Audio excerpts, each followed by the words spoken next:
यहां पर आ गए तो तुम सक्सेस हो, नहीं आए तुम सक्सेसफुल नहीं हो। घर वाले, रिश्तेदार इसी तरीके से देखते हैं उस इंसान को। मतलब बड़ा सीधा सा है सक्सेस और फेलियर का मतलब कि भाई ये कर गए, ये क्रैक हो गया तो तुम सक्सेस हो, नहीं हुआ तो फेलियर हो। People don't look at it in a way कि तुमने 5 बार ट्राई किया और नहीं कर पाए फिर भी तुम कुछ कर गए। और ये भी अपने आप में एक बहुत बड़ा ट्रैप है, क्योंकि बहुत सारे लोग ऐसे हैं जो अपने प्रॉफिट के लिए इस तरह से लोगों को मोटिवेट करते हैं। कहते हैं कोई बात नहीं, कोशिश करते रहो, 2 बार करो, 5 बार करो, 10 बार करो, फेल भी हुए तो क्या हुआ। क्योंकि 5 बार अगर आप लोगों ने कोशिश करी तो जिसका इंस्टीट्यूट है जो वो आपको उस एंट्रेंस के लिए तैयार कर रहा है उसका तो पैसा बन गया, आप जाओ भाड़ में। सीधी सी बात, तो वो तो यही बोलेगा ना। बट डेटा क्या कह रहा है कि चाहे कोई कितनी भी कोशिश कर ले, ये प्रॉब्लम का सोल्यूशन है ही नहीं।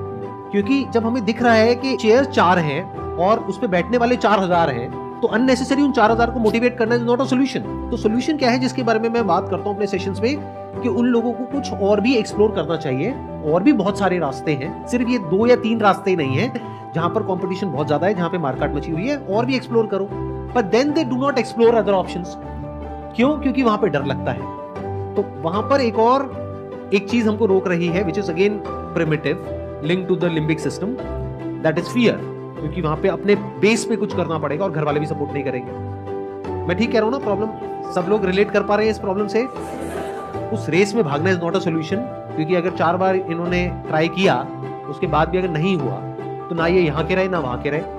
जो प्राइम एज है वो भी निकल गई, मोटिवेशन भी बिल्कुल खत्म हो गया लाइफ में। कहने के लिए इनको एक एक्सपीरियंस हुआ है, बट वो एक्सपीरियंस की एक्चुअल में कोई वैल्यू नहीं है। अगर कहीं जॉब करने के लिए जाते हैं तो जा करके बोलेंगे मैंने इस एंट्रेंस की तैयारी करी 4 साल तक, तो उसके बेस पे इनको कोई नौकरी नहीं मिलने वाली।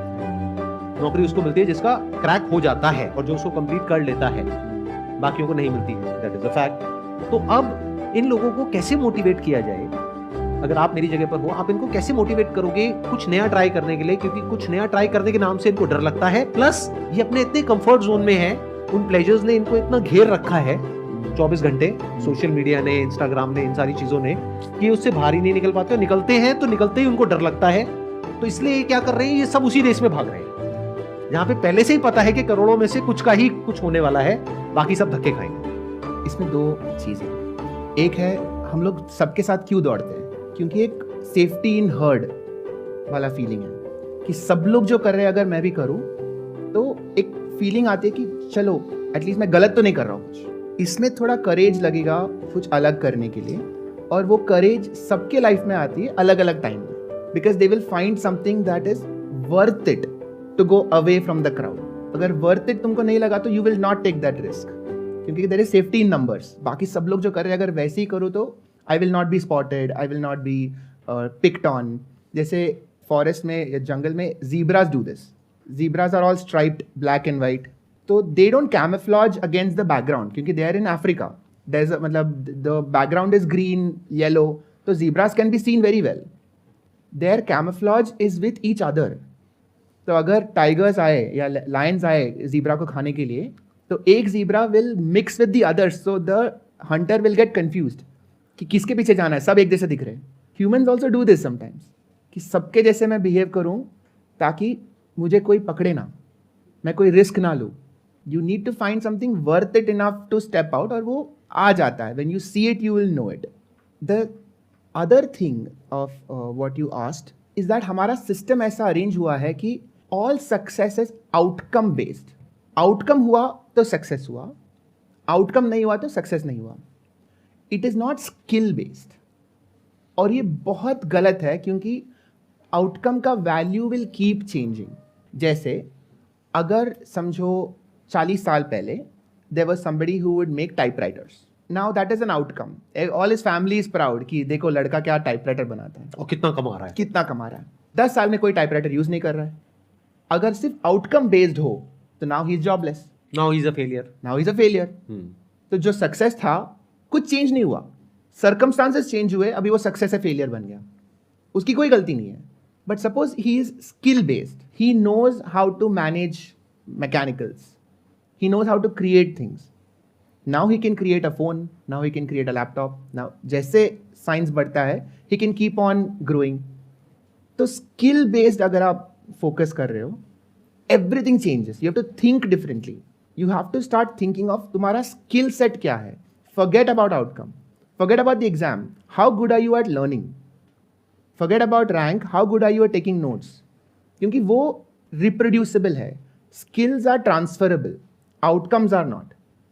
तो skills, आपका skill set लिख दो. Like whatever you are good at, if you write down your skills, you have only two things to do in life. One is to improve each skill. So if you are good at communication, get better at communication. If you are good at planning, get better at planning. That is one. And you will find some job which requires those skill sets. And especially अभी आज के ज़माने में with AI and literally हर हफ्ता पूरा industry change हो रहा है. तो आप क्या कॉन्फिडेंस से एक पर्टिकुलर जॉब के पीछे भागोगे जब अगले हफ्ते में वो जॉब निकल जाएगा? It's not going to be useful. Nobody can advise us. Our parents don't know, our teachers don't know, I don't know. Nobody can advise you कि आपको ये जॉब जाना है, ये सेफ है. कोई भी जॉब सेफ नहीं है. मेरा जॉब सेफ नहीं है. So what can you do then? You have to start chasing skills. That is the only way you can sustain.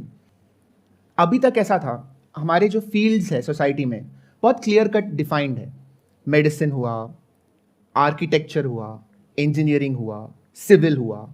But into the future there will be more and more intersection, and जो लोग दो field में knowledge है they will become very valuable. Right. तो you pick any two things, literally any two things. हम लोग के childhood में ऐसा बताया गया है कि हम लोग को एक जॉब करना है. So your identity becomes one job. आप क्या हो? आर्किटेक्ट. अच्छा ठीक है. Everything else is a hobby.